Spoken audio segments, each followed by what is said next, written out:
Surya, hari ini kita akan membahas sistem pencernaan gitu. Kalau kita ngomong sistem pencernaan ini kan menjadi sangat penting ya dok ya dalam kehidupan atau kesehatan kita. Oke dok, kalau kita sekarang ke gangguannya dok. Nah yang dimaksud dengan gangguan pencernaan ini seperti apa dok? Maksudnya kan kita sebagai orang awam pasti gangguan pencernaan yang di pikiran kita pasti diare. Udah itu aja gitu ya dok ya. Nah sebenarnya gangguan pencernaan ini apa? Di kondisi yang seperti apa bisa disebut dengan gangguan pencernaan dan ada jenis-jenisnya nggak itu dok? Oke, jadi kalau kita ngomongin gangguan pencernaan itu berarti adalah gangguan yang ada di sistem itu yang membuat tidak sempurna dia dalam menghancurkan makanan ataupun dalam penyerapan makanan. Biasa memang yang keluhan yang muncul itu adalah diare, sakit perut, kembung, mual. Kenapa itu terjadi? Ya itu biasa terjadi karena pencernaan makanan yang tadinya padat itu tidak efektif sehingga mungkin ada bagian-bagian yang bekerjanya kurang, ada bagian-bagian yang bekerja berlebihan.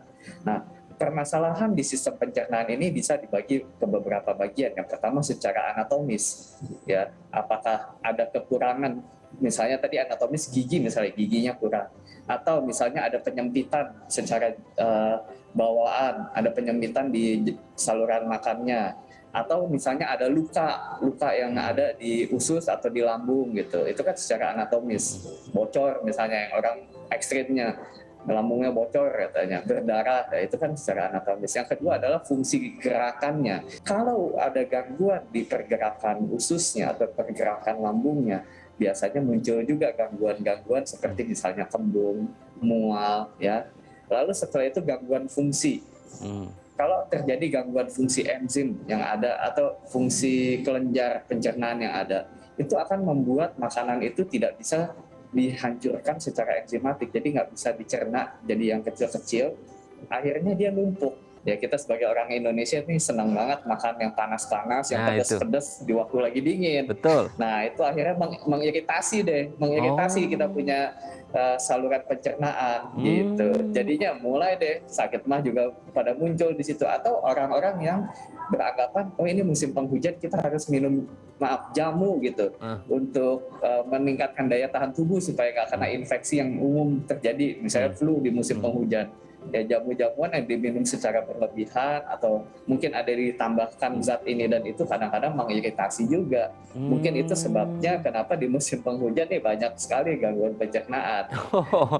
Baru tahu betul dok, makan kalau hujan makan yang berkuah-kuah, panas, pedas dengan cabai rawit di mana-mana kan katanya untuk menghangatkan tubuh. Wah, ternyata itu bisa mengiritasi dan akhirnya bisa terjadi gangguan pencernaan ya. Kadang saya perhatikan yang sangat banyak terjadi di kita orang Indonesia ini adalah makannya cepat semuanya, ya.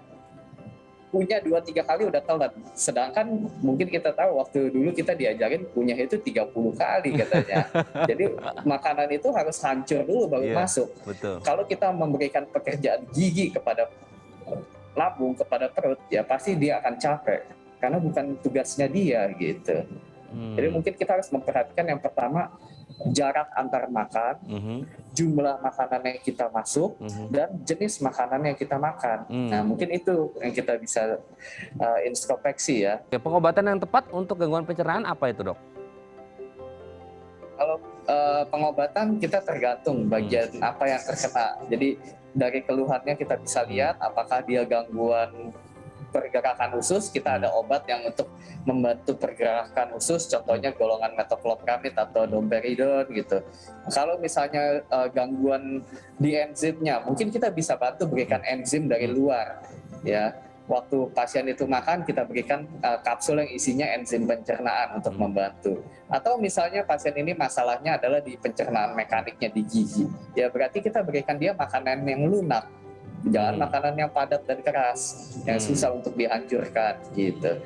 Nanti kalau misalnya pasien ini gangguannya infeksi ya tentu kita terapi dengan antibiotik. Bisa sampai muntah. Betul. Iya, karena mengganggu pergerakan ususnya gitu. Terima kasih Dr. Surya Wijaya SPPD, spesialis penyakit dalam dari Rumah Sakit Royal Taruma sudah berbagi bersama kami pagi hari ini. Semoga kita sehat-sehat terus ya dok ya. Dan juga dokter sehat-sehat terus untuk keluarga di rumah dan teman-teman di Royal Taruma. Selamat pagi Dr. Surya.